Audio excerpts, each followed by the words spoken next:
contraints d'abandonner la victoire finale aux Irlandais. Les Bleus ont pourtant chèrement défendu leur peau. Retour sur une édition 2023 riche en enseignements et en espoir. Le 15 de France n'a pas réussi à conserver son titre.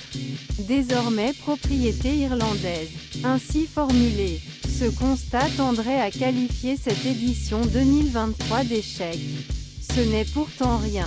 Mal entamée, la compétition aura permis aux hommes galtiers de prouver leur résilience et d'avancer.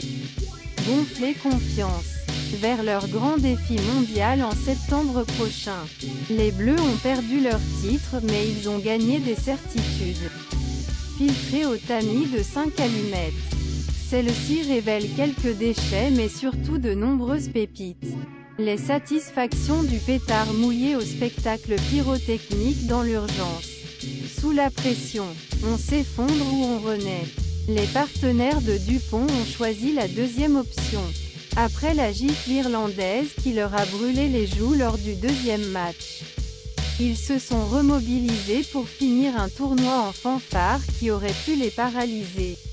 Au lieu de cela, le triptyque final, contre l'Écosse, l'Angleterre et le Pays de Galles, ressemble au propulseur qui devrait permettre à la fusée bleue d'atteindre les étoiles dans quelques mois.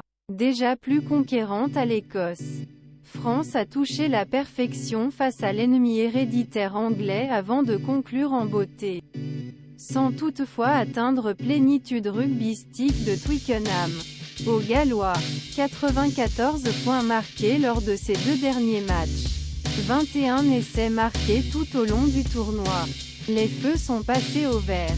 Meurtre dans un jardin anglais. Il ne s'agit pas ici de faire des primaires anti-anglais. Mais difficile de bouder ce plaisir.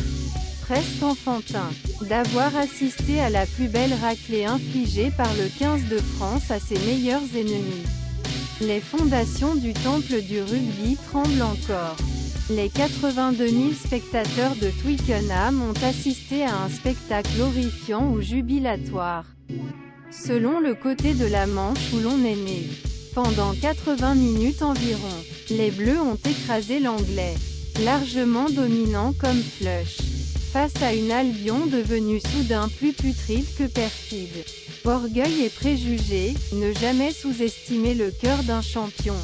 La célèbre citation vient d'outre-Atlantique et de la NBA. Mais elle s'applique facilement à un homme comme Gregory Aldrit, critiqué pour ses performances en début de tournoi. Le troisième ligne s'est incliné et a attendu son heure. Il savait qu'elle viendrait, que sa fierté l'emporterait sur les préjugés. Je me suis amusé à lire les critiques d'anciens joueurs qui mesuraient mon état de forme. Savourait-il? Vendredi, dans l'équipe, je n'avais aucun doute. J'étais surtout motivé pour me dépasser, pour prouver à moi-même, à l'équipe et au staff que j'étais meilleur que ça. Épuisé par l'enchaînement des matchs en début de compétition, les Rochelais, comme Dupont ou Olivon, ont retrouvé un second souffle. La troisième devra désormais coïncider avec la prochaine Coupe du Monde. Regret les risques de gentrification. Antoine Dupont l'a reconnu en conférence de presse vendredi. Les Bleus, en début de tournoi, s'étaient laissés bercer par le feu, nourris par les victoires. Avec un confort bourgeois, un feu chaud mais tellement pernicieux. On était tombé dans une certaine routine. On avait pris beaucoup d'habitudes dans notre vie de groupe et, parfois, on faisait des choses pour les faire, sans réelle conviction, a reconnu le capitaine français.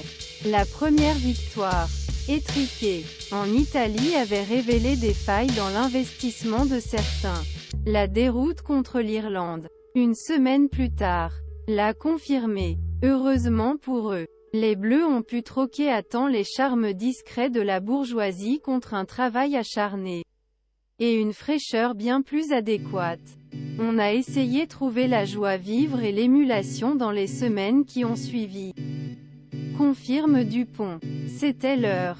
Hawass disgrâce, un geste à ne pas montrer dans les écoles de rugby. Un geste sur lequel Mohamed Hawass va certainement ruminer longtemps.